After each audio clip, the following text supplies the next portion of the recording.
ready to meet our special guest, Helen Ree, author and therapist. Hello and welcome. Thank you so much for being here. Oh, it's a pleasure, Tony. Thank you for inviting me. I'm looking forward to getting stuck in. Yeah, I love this book so much. And I do say that a lot. People will be like, she always says that, but I really do love this one. And as I said to you just before we went live, I feel like this is the perfect book for this crowd because we are, and guys, you can let us know in the chat, you can, if you agree or not, but we are self-aware, we understand, we want to do this work, we do the work, but I feel like quite a few people in this group and our community generally are not very good at choosing themselves. Talking about the name of the book, Choose You.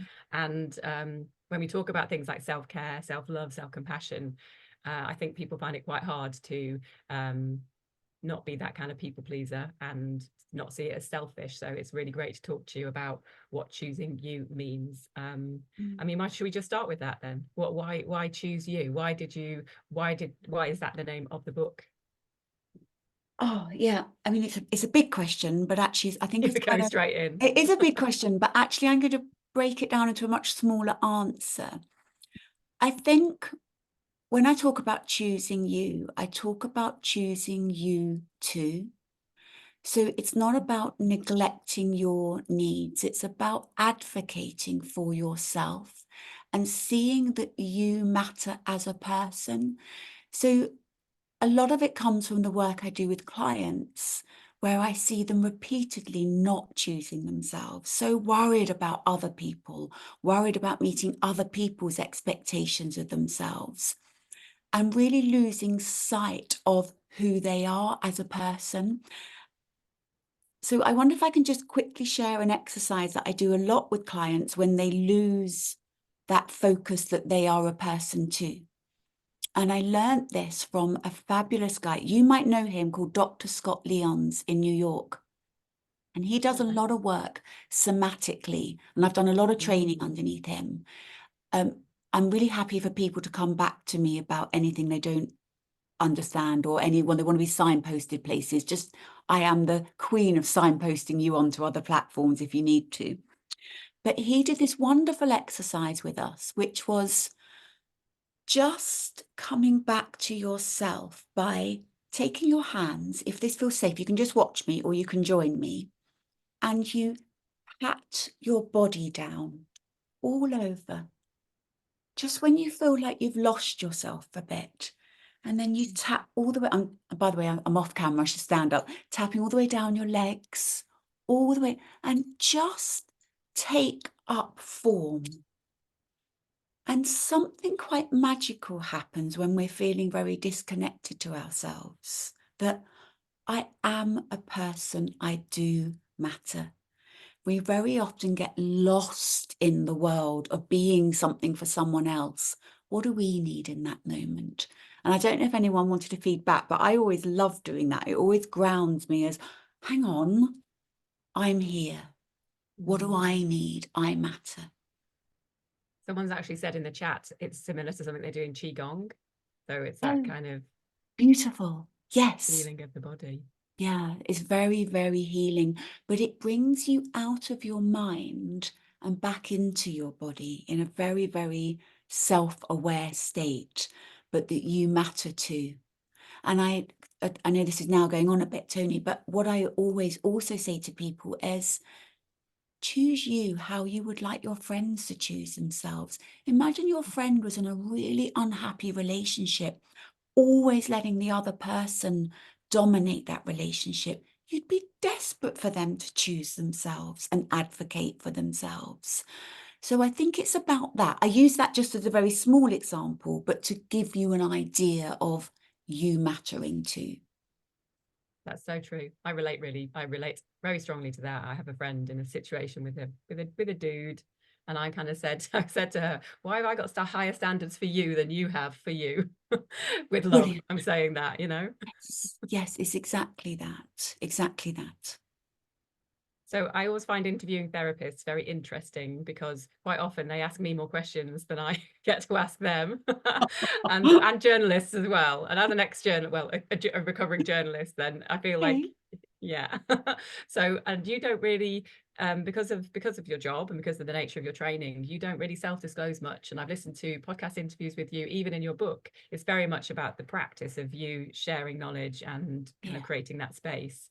But I would like to know a little bit about you, kind of like what your day to day is like. Are you a practicing therapist, still doing one-to-one sessions?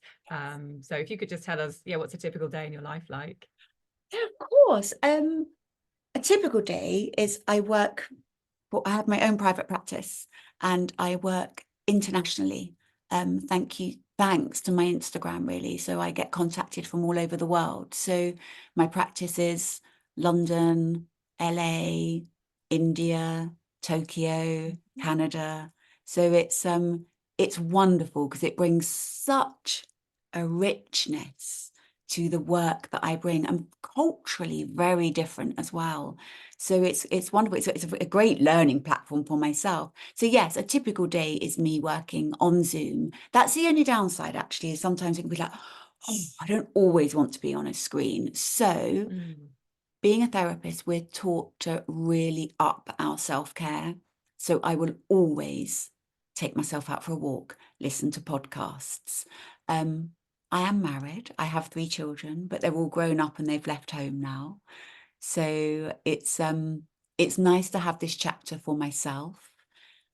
Actually, I will disclose a little bit here because I think sometimes I don't like people to think that it's just a facade.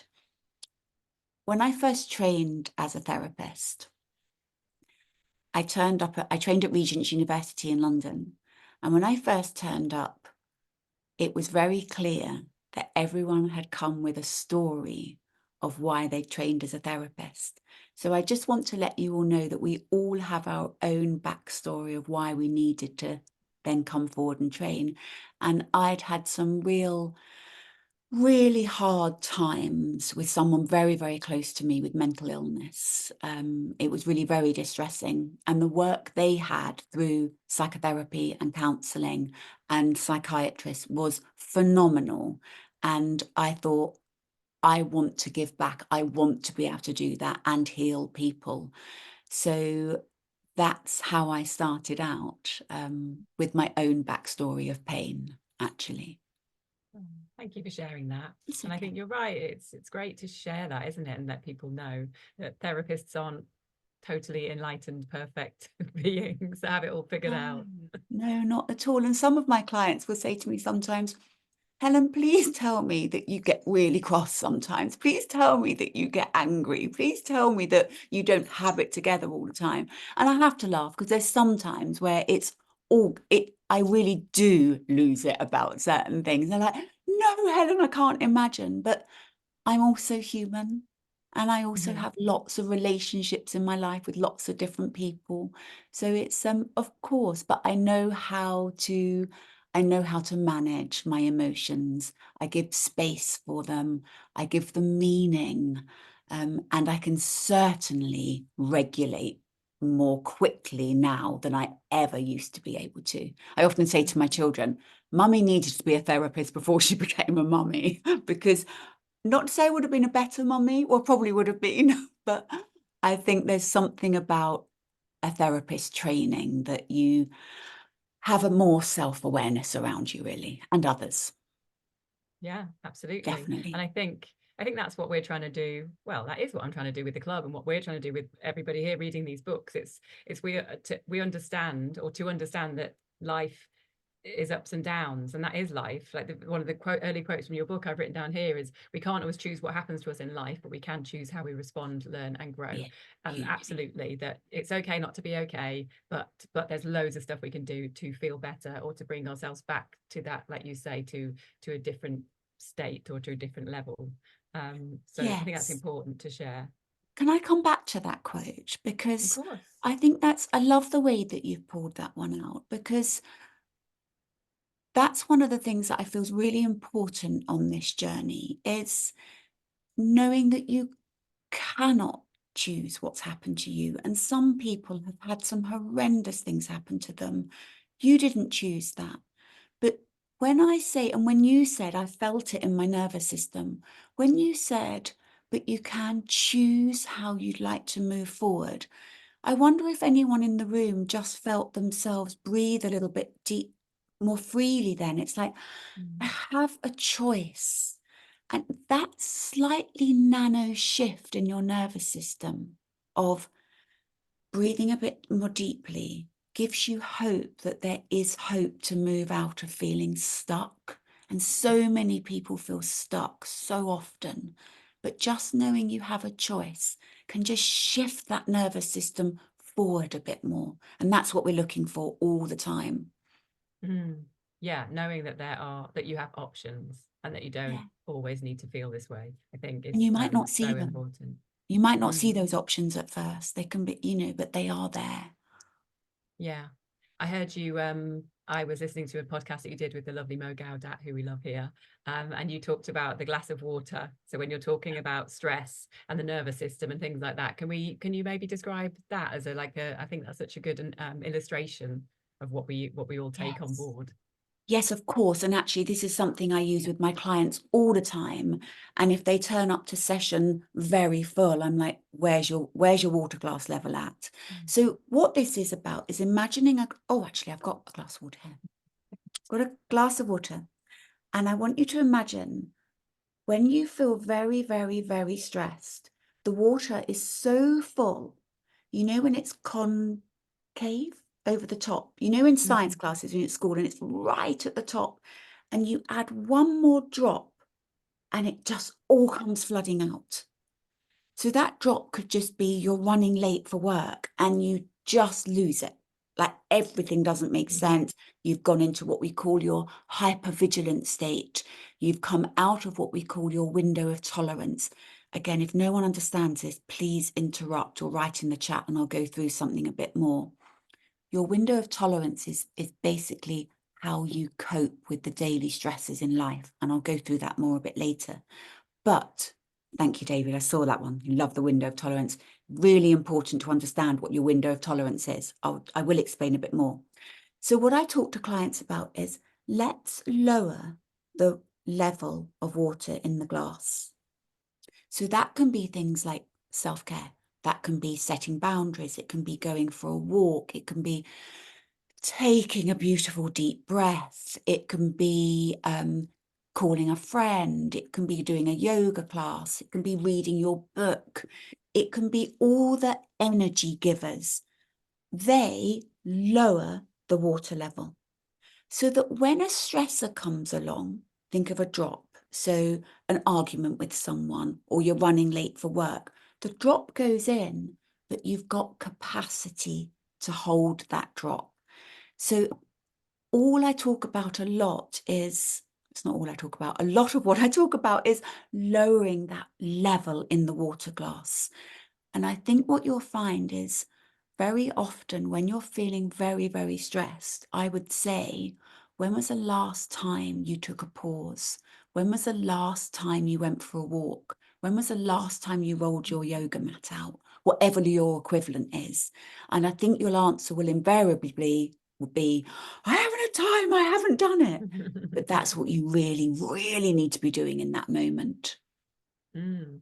Yeah, so quite often, I'm trying to remember who it was who I spoke to about this recently. Someone can tell me in the chat. They talked about, it was on a mental health awareness week because we were talking about movement for mental health, Oh, yes, yes, and it was a therapist, Anna Mather, actually, I do remember now, and yes. she said if you're interested in doing this kind of work and digging deeper into your patterns and habits and all that kind of stuff, you won't be able to do that work if you're coming at it from a place like you said of like arriving at like sessions like this. Like if your nervous system isn't, if you're not regulated enough, you won't Yeah. be able to, it's not a good place, or not even that you might not even be able to start diving into the other No, stuff. no, no, no, So no, no. quite often it's the simple sleep, water, movement, breath. Those are the things to get It right is. first. She's so right. And it really is that, because what you're doing then, what you're doing, and Anna's absolutely right, is you're trying to talk to someone when they're in survival mode. Mm-hmm. And we so often think that to survive, the best thing to do is be in survival mode. But when we're in survival mode, I'm going to give you an example of the brain here. When we're in survival mode, this is your brain. This layer here is called your prefrontal cortex. I don't know how many of you are familiar with this. Now, your prefrontal cortex was the newest part of your brain to develop, finished developing at about 26. I call it my parenting brain. It's my rationale, it's my reasoning, it's my giving meaning to. When we are in survival mode, which means we've gone into our hypervigilant, so gone up, accelerated heart rate, stressed, exploded, or we've gone into stuck, frozen, shut down. Our prefrontal cortex goes offline. So we are then running our system from our limbic system part of our brain, which is our emotional part of our brain. What we need to do is make our body feel really safe again, so we can put this back online. And this is our parenting, reasoning. What do I really need to do at the moment to get me through this? This is not online when we're in survival mode. It's gone. So I always say to people, let's make our body feel safe. Now in therapy, that can take months before the body feels safe for me to even go to another layer. So I always work with clients and in groups like this. Let's make the body feel safe first. And is there, what's the marker for you working as a professional with a client then, that they are at that stage? Or what's a marker for us that we would know, yeah, I'm doing enough now that I feel safe? Is it mental? Is it physical? It's a bit of both, but I work very somatically. So I'll be watching the body the whole time. So literally we have 80 muscles in the face. When we're in survival mode, our muscle tension changes. So I'm looking the whole time for me seeing that they're relaxed. I will talk to them about how relaxed do you feel? Let's take a breath in. I can actually get to the top. I can regulate. Now, if we start to talk and I see their sentences don't make sense, they're rushing, the energy's coming in, let's slow them back down again. Let's come back to our window of tolerance. So you're working in titration the whole time with someone. It's a check-in. You're all the time checking in. What's coming up for you now? How are you feeling now? Tell me what sensations you notice in your body. The heart rate might have accelerated. They might be twitching. I might see them fiddling. I might see their body moving. You're looking the whole time. Someone who's ready can talk. Sure. And I'd love to, I think we should talk a little bit about the window of tolerance, because I think that's, yeah, let's maybe explain that a bit. But I'd love to just share an example that I've shared on a podcast recently, but not everybody will have heard it. And I was saying that because I do this work and I'm reading all the books and I feel I'm in a different place, like literally I physically live in a different place. I live in the countryside now. I'm mentally at peace, very happy, very calm, very content. But I notice every time I go out for my dog walk, I have my fists clenched in my pocket, or I have my jaw tight. And then I've started noticing now, because I've started getting more into the nervous system and somatic. Brilliant. And I just thought that's so interesting, because why am I doing this? Because mentally I am at peace, but then my body hasn't kind of caught up yet. And our nervous system takes longer. I'm sure you're all familiar with the body keeps a score, but our nervous system holds the stories. So what can be lovely there, not to therapize at the moment, but what can be lovely there is just the awareness was wonderful that oh, fists are clenched, is give meaning to that state, which is talk to it, which is I am safe now. If you feel safe, look for the cues of safety. Do some exercises, which I'll run through soon, which send cues of safety to your nervous system. And what we do in trauma work is something called differentiation. So I'm not in a dangerous space now. I am, and we say our name, the age, the date, where we are, and you'll notice your nervous system is listening to a different story. I want to go back to the brain quickly. This part of the brain this is the base of our brain, is called the reptilian brain. Now here, from here into all of our body is the vagus nerve. It connects our brain via the largest neural pathway to all the organs in our body. Now, your body, when it's clenching, is remembering an old story. That 80% of the flow of messages comes up from the body to the mind, only 20% back down. So your body is sending a message up to your brain, this reptilian part, which says, I need survival mode. It then takes a while, so your body then does the reaction. It takes a while for your prefrontal cortex to say, it's okay, Tony, it's not then, this is now. And then you send the feeling back down to the messages back down to your body, I'm safe now. And then you can relax your fists and relax your jaw. Mm. That 80-20 percentage is huge. It's huge. It's absolutely Yeah. huge. So for those of us who are in our brain a lot, it's Yeah. a real reminder that it's about our body telling our brain that we're safe. Absolutely. So our nervous system, the vagus nerve links through to our respiratory system, our digestive system, our hormonal system. It links to every system. So as the nerves are working away, communicating, taking messages from the kidneys, the livers, the muscles, everything, it's flooding that information up to the brain. And then it takes our prefrontal cortex to give meaning, to differentiate. Sure. Yeah. And somebody And send mentioned the in the message. chat earlier, sorry to interrupt No, go you. on, and send the message back down. That's what I was meaning. Yeah.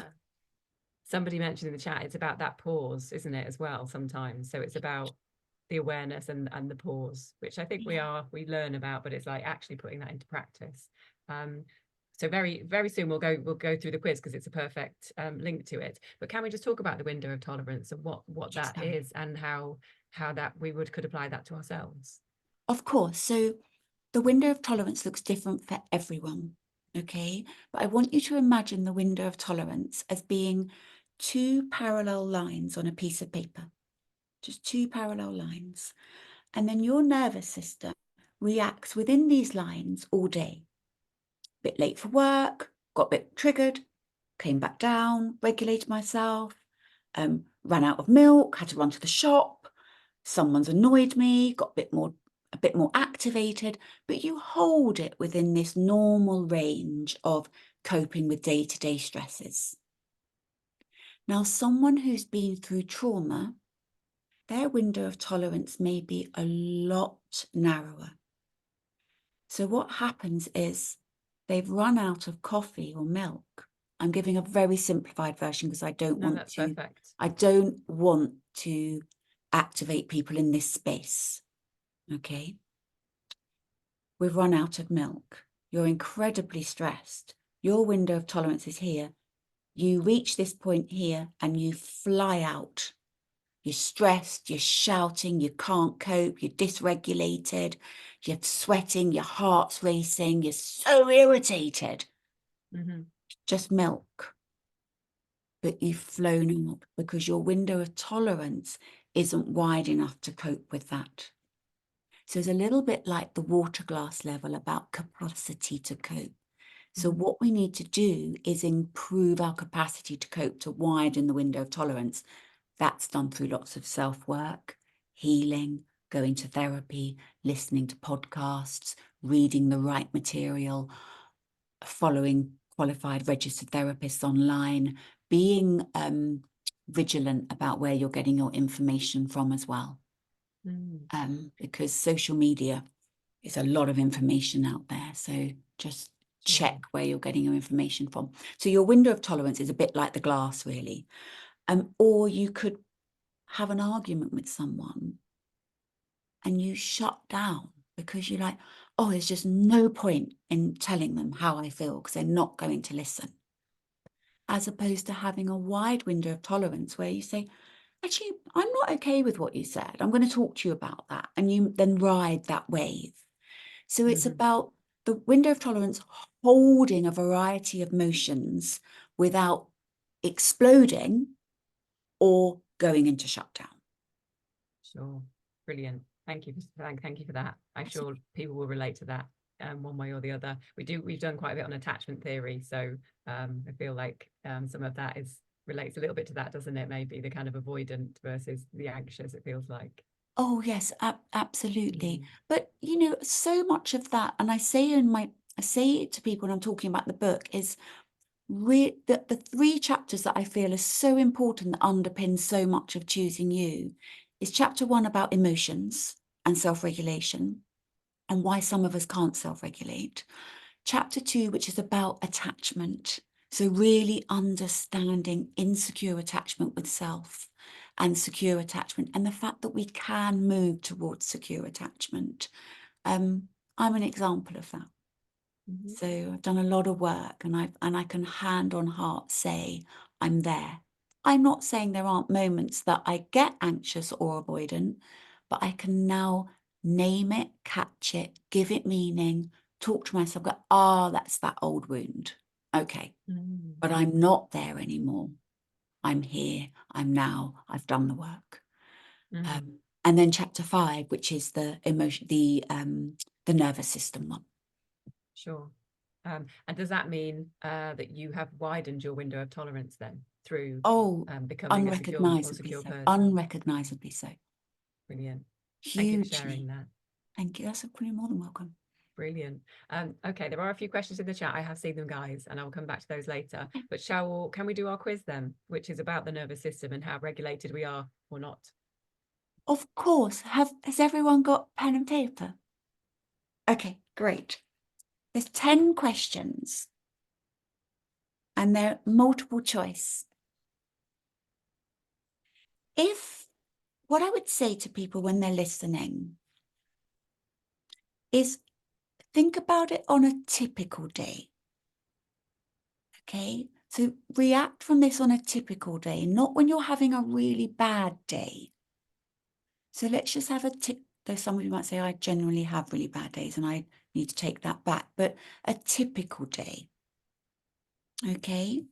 And the thing I've done with this questionnaire is that you can dip in and out of it whenever you feel the need to. So it will shift. It will be quite fluid depending on what you're going through. But it can be very revealing for yourself. And if anything comes up for you, and this is why my book's a little bit different, is if anything comes up for you, what I've tried to do is hold you as if I was holding you in a therapy room. So if anything doesn't feel safe, don't answer, ignore it, okay? And then maybe reach out to someone you trust afterwards. Or just mute and mute me. Can you do that? Can you I don't try and think how you do that. I don't want to hear you anymore, Helen. I understand. So there's 10 questions. Number 1, on a typical day, how often do you find yourself feeling overwhelmed by stress or anxiety? A, I rarely feel stressed or anxious. B, I occasionally do, but can manage it. C, I often feel stressed and overwhelmed. D, it feels like I'm constantly stressed and anxious.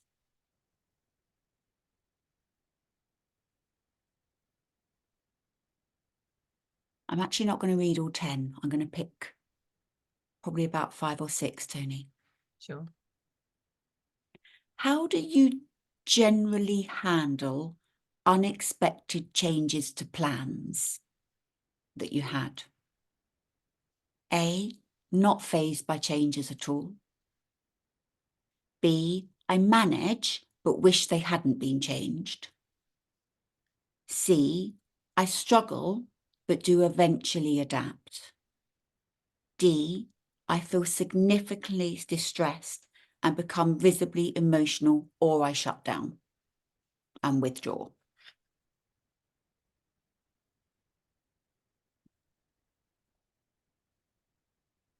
How do you respond to constructive criticism? A, I see it as an opportunity to grow. B, I get defensive, but then I see it as a way to help me. C, I find it difficult to accept. D, I react strongly, defensively, and emotionally.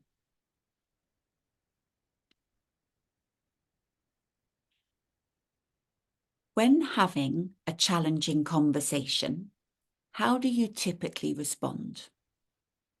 So imagine if you've got a partner, they're having a difficult conversation with you, or a parent, or a work colleague. I remain calm, listen to understand, and respond empathically. B, I become emotional, but effectively communicate. C, I can become very emotional, which makes communication difficult. D, I always become very emotional or quiet, and I find communication impossible.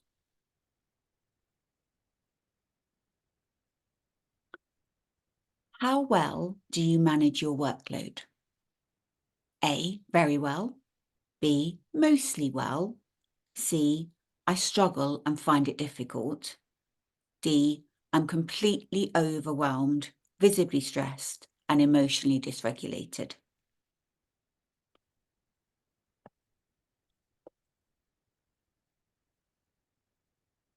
When you find yourself running late, how do you typically react? I remain calm and do my best to arrive on time, knowing that getting stressed will not help. B, I feel really anxious.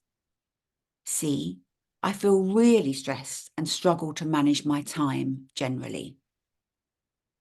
D, I'm always running late and I'm always greatly emotionally dysregulated by it. Because some people run late and don't really care they're running late at all. When you have free time, this is a biggie. Do you find it easy to switch off and relax? A, I can always switch off. Everyone's like, It comes up all the time. I can't switch off, Helen. B, I can switch off most of the time. C, only occasionally, and I can often feel guilty for resting. D, I rarely switch off. And then the last one, how is your sleep generally? Another biggie. And actually one of the ones I check in a lot with clients, how's your sleep at the moment? Is often a big indicator that something else is going on. How is your sleep? I fall asleep easily and wake up feeling refreshed. Wonderful. B, my sleep is mostly okay, but sometimes I may struggle to fall asleep. C, I often struggle to sleep or wake up frequently through the night. D, my sleep is awful, I struggle and I often lie awake. They're the ones I'm going to ask for now because I'm conscious people have questions as well. And I wanted to talk about the self-care toolkit. Were there anyone wanted me to repeat? Okay. let us So, know in the chat if there is any yeah, time. is there? And if you want to share, should we ask if people want to share their answers, can they? Or mostly? Well, I was going to say what they mean, and then people Okay, sure. might then want to share. Yeah, okay. Yeah. Yeah. So I forget that not everyone's looking at their book. no, I know, because obviously we're reading from the book. Yeah. So mostly A's, your nervous system appears to be well regulated. So you're really managing to live within your window of tolerance. So there's still a little bit of you might get anxious, but you can talk yourself through that. You can handle life's ups and downs with calmness and ease. Mostly B's, your nervous system is, I've kind of my own free language here, but moderately regulated, but may benefit from some additional techniques, which I talk about building your own self-care toolkit. Mostly C's, your nervous system may need some help in healthy regulation because it seems to be quite impacted by stress. Mostly D's, your nervous system is dysregulated. And you may benefit from some more professional help if this seems to be going on for a long period of time. So based on that, then it might be people then might want to come through and say what was Sure. coming up for them. But obviously you don't have to, guys, but if you No, feel like no, no, no, sharing no, no. in the chat, I'll share mine just because it's only fair, isn't it? Okay. Mine actually, Helen, were B's and D's. Okay, I think 50-50. And so I feel like I can handle myself well. So like running late or managing my workload, B's, but anything to do with criticism or conflict, D's, definitely. Like, yeah, really strange. And I think I'm kind of getting there with my nervous system. And it's funny because I'm at my mum's now, hence why I've got the blurred background, because I'm in the spare room. And I was thinking about when I'm back with family, and my family like to banter, and sometimes the banter about things that happened when you were a kid, or they're like, remember that funny story that you didn't find funny then, still don't find funny now. I hate it, and it still makes me feel like I still get that feeling of like kind of mortification, and kind of like if I can physically feel it, even though it's not a big deal, and I know it's done with love and kind of jest and funny. And so I think that's interesting, isn't it? It's An so interesting learning. interesting. And this is what happens with these stories on our nervous system. And there's a beautiful example, just put the book down. There's a beautiful example I like to use of, you know, those breathing balls that the toys as children have, that they're plastic and they're all tightly squeezed together as a ball, and you can pull it out and stretch this ball out, and it gets bigger and bigger and bigger, and then comes back to the ball. When our nervous system is activated by an old story, it's still out there. And you need to give it the love and the compassion to allow it to breathe and come back in. So it's not so up here and activated. And your nervous system is still holding the pain, the embarrassment, or whatever it was, or the hurt of that story. And what we need to is bring it back to this, where you go, oh no, that I'm fine with that. My window of tolerance is wider. I can handle that story now. Yeah, thank you. There's a real mix actually in the chat, mostly B's, couple of C's, some D's. But it's interesting, and I think it's good to know that it's like you're saying, if you are mostly D's, or if there's lots of D's, you are dysregulated, but here are some things to do to change that, because it's changeable. But would you, I mean, you've mentioned professional help there, but and would you recommend going to a therapist and saying, my nervous system is dysregulated, or would a therapist pick that up from the stories that you're telling them about kind of just what's going on in your life? Yeah, I think obviously it's always nice to be informed, but I think it would be worth saying to a therapist, I'm struggling with lots of things in my life at the moment, and I feel, Sure. you know, I do feel on edge. I think it's hard to bring in nervous system talk when we don't know enough about the nervous system as perhaps a lay person. But talking about, I'm struggling with my sleep, or I hate conflict, and particularly if it's having an impact on your everyday life. Mm-hmm. Yeah. That might, so if you're coping all the time fine, it's just the occasional dysregulation, that's what I was saying, is about looking at prolonged dysregulation. Sure. So Tony, you were talking about the fact that that's happening in certain situations, but in your day-to-day, you don't feel dysregulated.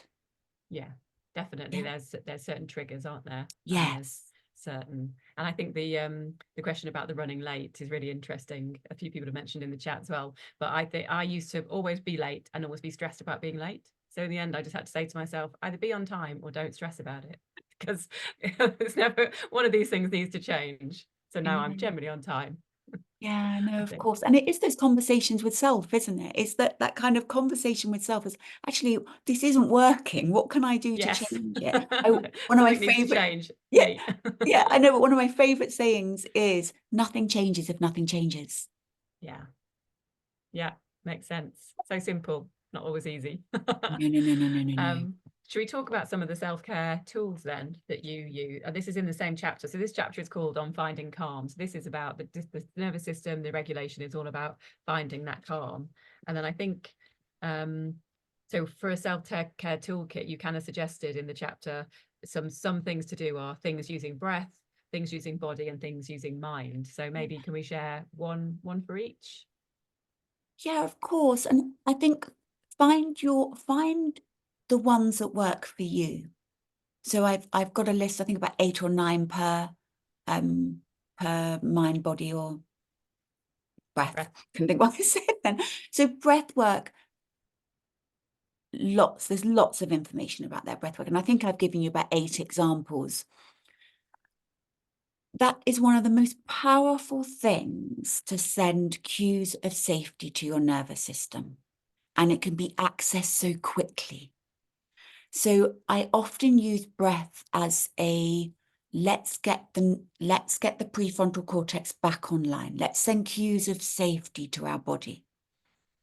Now, one of my favorites, I'm self-disclosing here. I struggled about 18 months ago out of nowhere with severe anxiety in a car. I got to the bottom of it, but for me, it felt like it had come out of absolutely nowhere. And I absolutely was having panic attacks, proper full on, couldn't breathe, panic attacks in a car if I felt brake lights. So it was to do with brake lights. I'm really sorry if this is activating for anyone in the room at the moment. And one of the most powerful tools for me was the 4-7-8 breath. I don't know if you're familiar with it. I talk about it in the book, but I'm just going to talk you through it now and we're going to do one. You breathe in for 4 through your nose. You hold for 7 at the top, and then you exhale for 8. So you can all join me if you want to with one now. So breathe in for 4.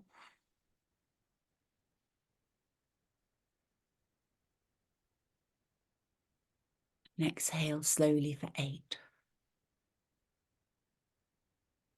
And then you might want to do another one on your own.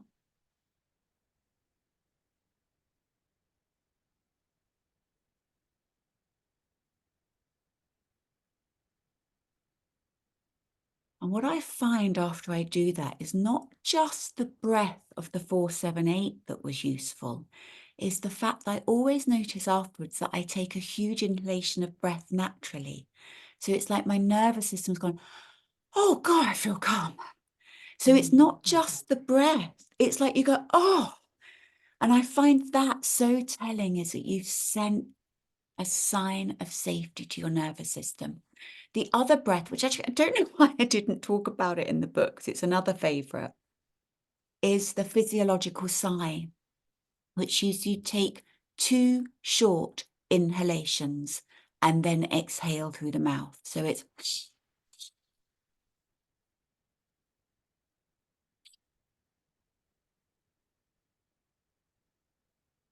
and again, I find when my breathing goes back to normal, I can breathe more deeply. What did you And call that, that Helen? the physiological sigh. Now, what you're doing then is enabling yourself to move from a reactionary state to a, I'm going to respond to this. So the running late is, okay, let's get the prefrontal cortex online. And then the response might be, everyone's late every now and then. It doesn't make me a bad person. I'm only human. Again, reminding yourself of your age, where you are, you're an adult. I often say to clients, let's engage our adult mind, not our child mind. I'm an adult now. I'm an adult. Let's advocate for me now. I'm an adult. I'm not a child. Again, this patting down. I'm an adult. I can say no. I can do what I need to do at the moment. So that's a really useful one. So that's the breath. For the mind, well, one of my favorite is journaling. So I think using your mind and journaling. It's amazing what can shift with journaling, particularly if you become a regular journaler. And I'm going to say journaler because journalists are different. Journaler. Is that even a word? Journaler. I think so. We've got a group full of them. So yeah, it is tonight. Oh, fantastic. And you think, why am I still writing about this day in, day out? Something Mm, needs to happen. Where's my choice here to change this? Nothing changes if nothing changes. What's one tiny small thing I can do in this moment to make a change? And I yeah. always say tiny, go tiny, tiny. If that's hard, go smaller. What's one Mhm. tiny thing I can do? Yeah. And that's so true about the patterns, isn't it? Because Yeah. like nothing changes if nothing changes, and if you're writing about the same stuff all the time, then that's where the focus needs to go. I read this great book recently called By Yourself, the Effing Lilies, and she's all about journaling. Tara Schuster, her name is. She's a comedian, but she's written a self-help book. But she says journaling was what started her on this whole journey of self-care and self-love.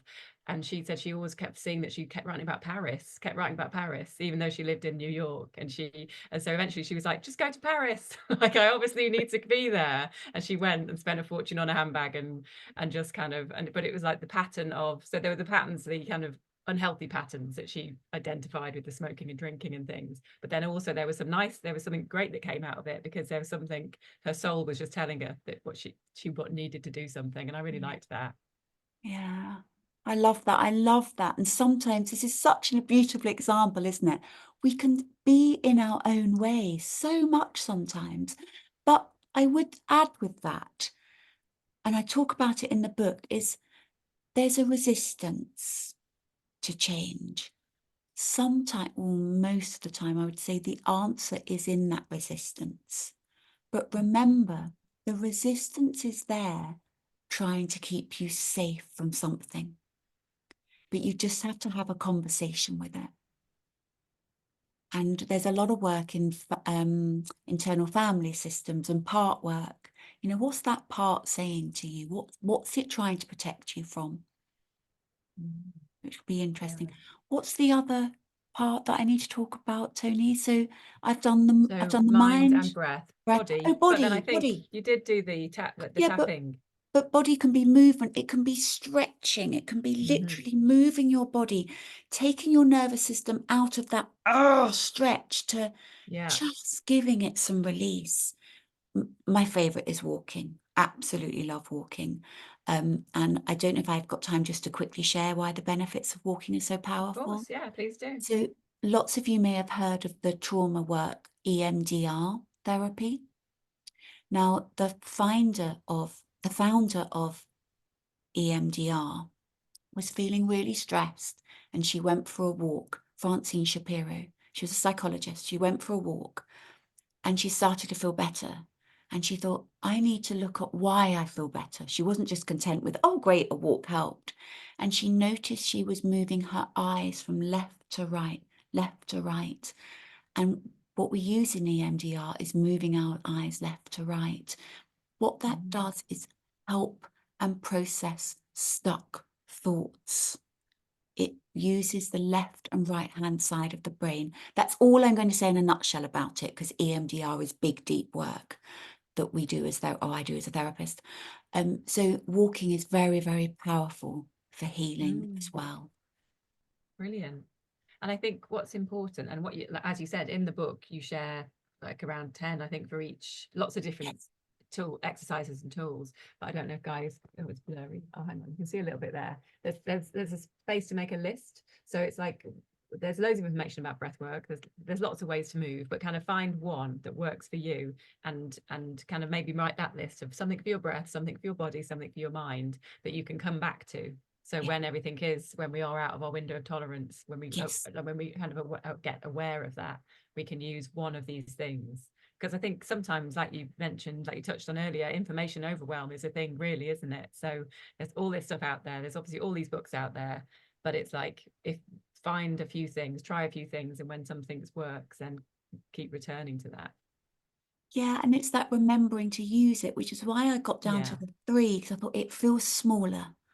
You know, Yes. what works for me? And if it stops working, find something else. Yeah. But just notice if your nervous system shifts by using one of those tools. It helps you stop feeling stuck. We can so often feel like, oh, this is it. I can't move out of this. Those tools help you help your nervous system feel like there's hope, there's light ahead, it can move.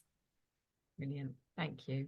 So just a few minutes left. I've got some questions that I've been found in the chat, so I'm going to share those. If anyone has a burning question, put it in the chat and we'll see how many we get time for. A question from Jackie. I felt because I wasn't exploding, I was coping, but now I realize I'm probably going into shutdown. How could I deal with this? Ah, okay. So again, I'm obviously having to hold you within this space, so I won't get too activating. But you need to make your body feel safe.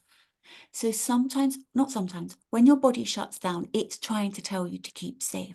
Sometimes when we go into that freeze response, it can be really helpful just to honor that freeze instead of fighting it. What is it your body's trying to tell you? Just sit with that emotion a little bit longer.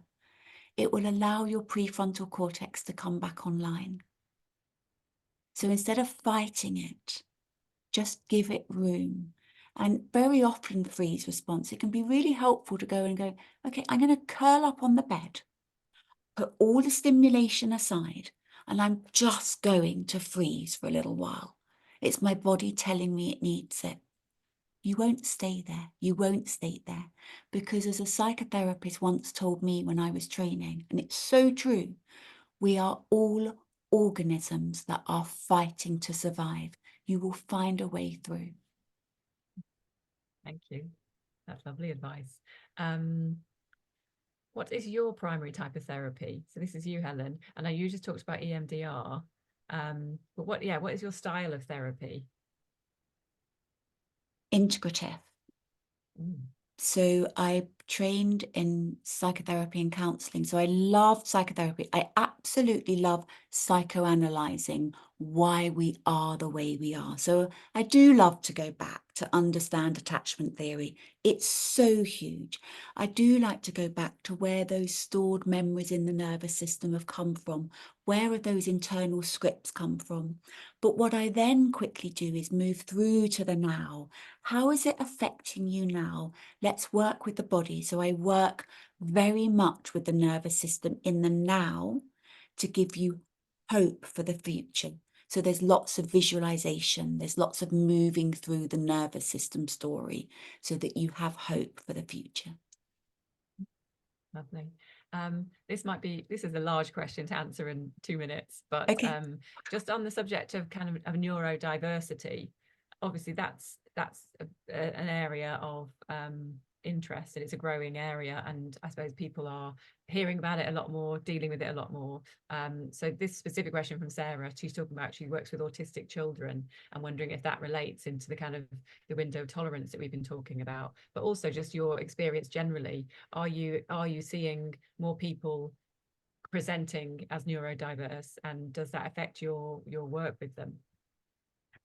Guys, and I will personally disclose here, I have real personal experience with autism in my family, and that's as much as I'm going to say on it. So that's dominated a lot of my parenting. Mm. And am I seeing an increase? Yes. I think there's awareness. I'm seeing, oh, I will manage any client as their needs. So everyone's story is different. And also with neurodivergency, as this, was it Sarah? Area. Sarah said, you're working with autistic children, you're seeing such a huge range of ways of presenting within that group you're seeing. The spectrum is huge. We are learning so much more about autism that I think we're going to be very shocked about what autism is in years to come from what we're learning now. There are so many different subtypes. So I treat everyone as an individual and not as a group. What works for them? What stories are their nervous system telling them? What helps them? So it's very much a unique individual approach to each and every single client. We're not the same. Sure. So it's not about coming to you saying I have this diagnosis or this label. You're interested in, like as you said earlier, what people are struggling with in the day to day. Absolutely. And helping them show up in a world where they can be they can work better with their own nervous system within that world. Mm. Yeah.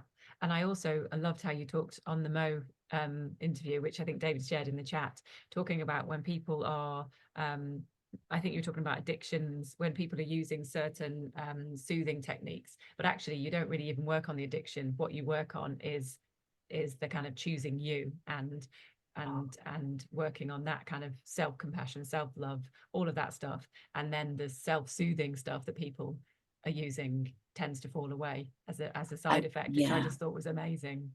Thank you. And I have to say that's a piece of work that I'm wanting to actually take a lot further, because I'm having such results with my clients. We Mm. don't touch the addiction or the eating disorder. We don't even mention it. I'm not saying I don't mention it, but our therapy does not really touch the addiction. We might touch in the beginning what the function of it is, but then all of the self-work builds secure attachment to self, builds self-worth, builds self-esteem, that they then don't want Mm. the self-soothing tool they'd been using before for survival, because they're not needing it. Yeah, well, that's amazing. And it's Mm. so incredible to hear you share about moving from like to a secure person, Yeah. expanding that window of tolerance from your own personal Yeah. experience and with your clients. So thank you so much. Thank you for your time tonight. It's almost 8 o'clock, so it's time to say goodbye. Lots of people saying thanks for the session Oh, in the thank you. chat. Thank you. It's been so lovely to see you, Helen. Oh. We love this book, guys. This is definitely one of us. It's one for us. Quizzes, journaling prompts, practices, all of it. So thank you for being here, everybody, and your questions and your time. And thanks, Helen. Oh, thank you so much, Tony. And thank you everyone for taking part and the questions. It was beautiful hold space with you. And as I say, always email or DM and I'll signpost you or send you links that you may need. I'm quite interactive with my community. Wonderful. Thank you, guys. Wishing everybody a wonderful week. Take care, Helen. Bye-bye. Bye.